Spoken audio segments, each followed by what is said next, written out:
नमस्कार, जन media TV में सभी दर्शकों का बहुत बहुत स्वागत है।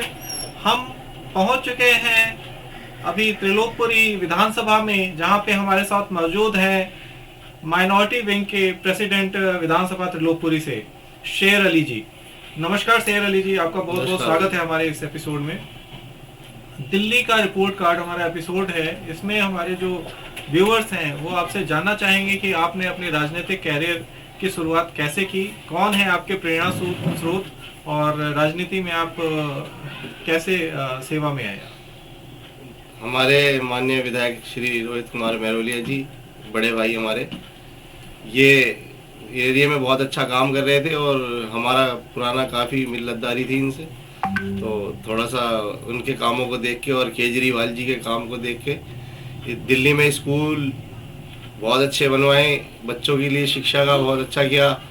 जो हमारे राशन है दो दो तीन तीन बार महीने में गरीबों को दिया।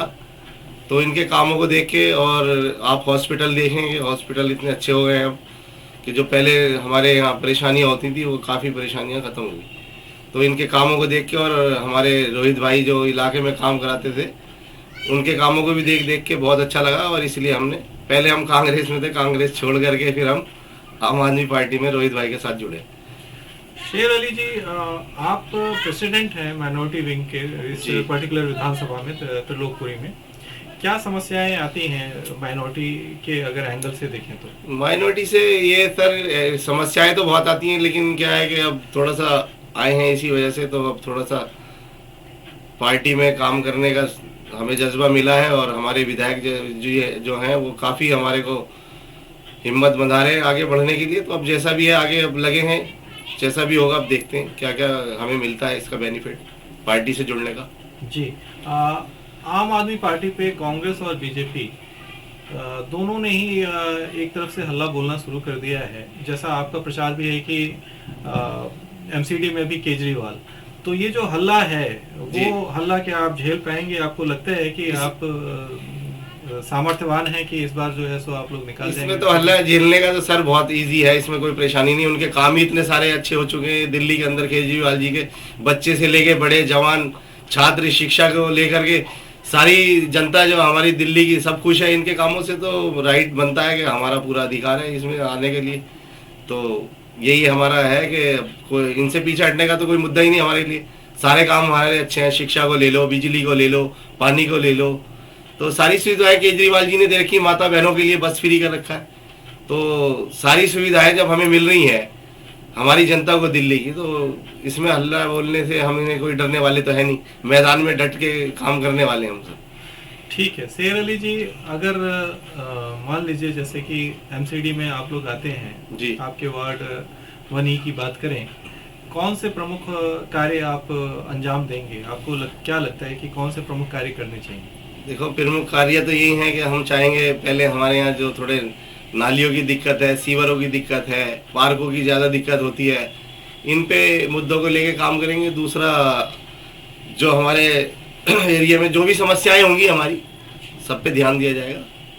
जी, मूलभूत रूप से अगर वार्ड 1 की बात करें, स्थानीय कौन कौन से ऐसे समस्याएं आप रूबरू होते हैं? क्योंकि एमसीडी में बीजेपी है और बीजेपी ये दावा करती है कि हमने बहुत अच्छे तरीके से कार्य किया है, भ्रष्टाचार को मुक्त किया है, स्वच्छता सफाई में विशेष ध्यान दिया है, और शिक्षा में एमसीडी के स्कूल्स बड़े अच्छे वर्कआउट कर रहे हैं।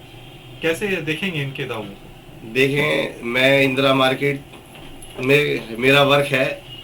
मेरे ख्याल से जब से ये हमारी एमसीडी आई है, अभी तक हमारे यहाँ ना तो कोई सफाई का सिस्टम है, ना ढंग से यहाँ झाड़ू लगाने वाले कोई आते हैं, ना यहाँ कूड़ा उठाने वाले। आज मेरे को 4-5-6 दिन हो गए हैं यहाँ शिकायत करते करते कूड़े की। अभी तक तो किसी ने कोई सुनवाई नहीं की कूड़े के लिए। तो ये सारे मुद्दे हमें देखने पड़ेंगे। ये तो कुछ कर ही नहीं रहे, यहाँ पे क्या कर रहे हैं बताओ? कुछ भी नहीं काम हो रहा है। अब पीछे मेरी दुकान के जस्ट बराबर में ही 1 हफ्ते से मैं उनसे कंप्लेंट कर रहा हूँ कि भाई जी कूड़ा उठवा लो। यहाँ के जो भी अफसर हैं उनसे कितनी बार मैंने खुद फ़ोन पे बात किया, वो कहते हैं आज उठवा लेंगे, कल उठवा लेंगे। तो अभी तक हमारी सुनवाई नहीं हो रही। तो ये क्या काम कर रहे हैं? कुछ नहीं। जी, शेर अली जी, अगर हम ये एक बार मान लें कि सफाई व्यवस्था इनकी कमज़ोर है और इन्होंने वर्कआउट नहीं किया है, ठीक है। तो आप जब आएंगे तो आप किस तरह से उन कार्यों को अंजाम देंगे? आपको क्या लगता है कि आम आदमी पार्टी सक्षम है इन सब कार्यों को करने में? आम आदमी पार्टी तो सारे काम सक्षम से कर रही है, हर जगह आप देख लें केजरीवाल जी का हल्ला बोल रहे हैं, तो हमारे माननीय विधायक रोहित कुमार मेरोले जी हैं, वो इतने काम करा रहे हैं यहाँ पे। विधायक होने के बाद वो दूसरों का काम जो एमसीडी वालों का वो हमारे विधायक जी कराते हैं। कितनी बार मैं उनको फोन करके बोलता हूँ विधायक जी हमारा ये काम होना है, तो ना हमारे निगम पार्षद करके हमारे विधायक जी वो काम कराते हैं। अच्छा, तो एक मुद्दा हमेशा रहा है, जल भराव का मुद्दा रहा है, ठीक है। जल भराव में क्या होता है कि नालियां एकदम भर जाती हैं, पूरे मोहल्लों में पानी भर जाता है जी। वो जब हम बीजेपी के पार्षदों से पूछते हैं तो पार्षद ये कहते हैं कि विधायक और पीडब्ल्यूडी का जो नाला है जो विधायक के अंदर में आता है वो साफ नहीं होता, इस वजह से ऐसा होता है। सर नालियों का और पीडब्ल्यू का, बड़े नालों का तो आपको मालूम ही होगा कि ये बड़े नाले तो विधायक जी के अंडर में आते हैं, लेकिन जो छोटी नालियां हैं जो हमारे एरिया में है, छोटी नालियां होती हैं जहाँ रिहायशी एरिया है, वो तो सब एमसीडी के हाथ में, तो सभी को पता है। और ये राइट हमारे जो एमसीडी के पार्षद हैं ये उनका बनता है कि नालियों का ध्यान रहे। अब लोग पीछे कई लोग मेरे घर के बराबर में आते हैं कि आप आम आदमी पार्टी में किसी पद पर हो लेकिन यहाँ काम नहीं होता, तो मैंने कहा कितनी बार हमने कहा जी आपके जो निगम पार्षद है वहाँ जाके शिकायत कर सकते हो, जो हमारे लेवल का काम है, हमारे विधायक जी का काम है, वो हमसे शिकायत करो, हम पूरा कराएंगे उसको। तो कितने लोग शिकायत करते हैं एमसीडी को लेके, नालियों को लेके, कूड़े को लेके। मैं खुद इस बात का आपसे भी थोड़ी देर पहले मैंने बोला है कि मैं पिछले 6 दिन से रिक्वायरमेंट कर रहा था कि मेरे यहाँ के मार्केट का कूड़ा उठा जाए, आज तक वो कूड़ा नहीं उठा। तो अब हमारा कोई आएगा तो इंशाल्लाह हम फिर देखेंगे, कोशिश करेंगे जरूर। शेर अली जी, जाते जाते एक क्वेश्चन मैं आपसे जरूर पूछूंगा जी सर, क्योंकि वो आपके मजहब से थोड़ा सा रिलेटेड है। हाँ, हिजाब का मुद्दा जो कि साउथ इंडिया से चला है, कर्नाटक से चला है और अब साउथ दिल्ली तक पहुंच चुका है, ठीक है। साउथ दिल्ली में भी इस तरह के कुछ मामला आए जहाँ पे कि हिजाब ना पहनने की हिदायत दी गई और फिर मनीष सिसोदिया जी का कार्यवाही हुआ जिन्होंने ये कहा कि हम इस तरह के चीज़ों को नहीं मानेंगे और हिजाब कोई भी पहन सकता है। कैसे इसको सर? ये हमारा हिंदुस्तान आज़ाद देश है, यहाँ हर किसी को अपने अपने धर्म का हर काम अंजाम देने की अच्छी सी है।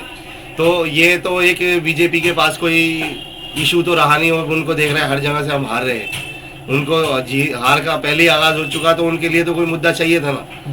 तो ये हिंदू मुस्लिम की राजनीति तो बीजेपी करती है, आपको मालूम है।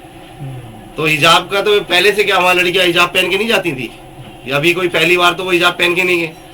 जब से स्कूल चले हैं जाती हैं बच्चियां वहाँ पे पढ़ने के लिए, तो हिजाब तो पहले से पहन के जानी थी। ये तो नहीं कि आज कोई नया हिजाब पहन के गए वो। तो ये तो एक इनके लिए मुद्दा मिला है, तो बीजेपी को तो चाहिए हिंदू मुस्लिम की राजनीति में तो ये नंबर 1 है। ठीक है, लास्ट में जाते जाते क्या अपील करेंगे हमारे दर्शकों से या आपके वार्ड के जो वोटर्स हैं उनसे? देखो, हम तो यही अपील करेंगे कि आने वाले एमसीडी चुनाव में हमारा साथ दें आम आदमी पार्टी का। केजरीवाल जी की नीतियों को देख करके जितने उन्होंने अच्छे काम करे हैं दिल्ली वासियों के लिए, तो सहयोग बनता है कि आप उसमें हमारा पूरा भरपूर साथ दें और निगम के चुनाव में, एमसीडी चुनाव में 2022 में हमारी पार्टी आम आदमी पार्टी को लेकर आए दिल्ली के अंदर। यही विकास का एक जरिया है आम आदमी पार्टी, यही विकास दिखा सकती है और कर रही है और करती चले जाए। 7 साल में जितने काम केजरीवाल जी की सरकार में हो गए वो शायद मेरे ख्याल से इतने 20 साल 30 साल मेरे को दिल्ली में हो गया, 30 साल समथिंग हो गया, इतना काम मैंने आज तक नहीं देखा जितना केजरीवाल जी के समय से ही है। 7 सालों में जितना वर्क हो चुका है दिल्ली के अंदर, और हर इंसान खुश है केजरीवाल जी के कामों से। हॉस्पिटल को लेकर के, आपने शिक्षा को लेकर, मैं तो बहुत ही खुश हूँ शिक्षा को लेकर। जब मैं देखता हूँ कि एक पहले जो गरीब बच्चे हुआ करते थे वो सरकारी स्कूलों में जाते हुए शर्माते थे, लेकिन आज वो बड़े गर्व से जाते हैं सरकारी स्कूलों में, क्योंकि उनको बैठने के लिए सीटें बढ़िया हैं, स्कूल बढ़िया मार्बल बिछा के केजरीवाल जी के समय में हो चुके हैं। तो अब गरीब बच्चे बड़े अच्छे से होके खुश होके जाते हैं कि हाँ मैं सरकारी स्कूल में जाते हैं और गर्व से कहते हैं हम सरकारी स्कूल में जाते हैं। तो ये केजरीवाल जी की नीतियाँ हैं जो सारी काम आ रही है और दिल्ली वासी जो है इससे बड़े खुश हैं हमारे। तो मैं तो यही चाहूँगा और सबसे अपील करूँगा हाथ जोड़ के कि 2022 के इलेक्शन में आम आदमी पार्टी को आप ज़्यादा से ज़्यादा बहुमत से लेकर आएँ और सारे इनका बेनिफिट मिलेगा आपको। जी, ये हमारे साथ जुड़े हुए थे शेर अली जी, जो कि आम आदमी पार्टी से हैं और माइनॉरिटी विंग त्रिलोकपुरी विधानसभा से अध्यक्ष हैं। इन्होंने अपने बातों को रखा और बातों में बीजेपी पे कड़ावार भी किया और बताया कि कैसे उनकी नीतियां जो हैं सो आम आदमी तक ना पहुंच के भ्रष्टाचार में उनके जो मैक्सिमम पार्षद हैं वो लिप्त हैं अगर आम आदमी पार्टी की सरकार ईडीएमसी, एसडीएमसी, एनडीएमसी में आती है तो भ्रष्टाचार से लोगों को निजात मिलेगी और शिक्षा व्यवस्था का भी हवाला दिया, साथ में धर्म और जाति की राजनीति से ऊपर उठ के आम आदमी पार्टी के लिए वोट करने के लिए लोगों से अपील भी की। आपका हमारे साथ कार्यक्रम में बने रहने के लिए बहुत बहुत धन्यवाद। मैं अपने साथी देव गोस्वामी के साथ जन मीडिया टीवी, बहुत बहुत धन्यवाद। धन्यवाद।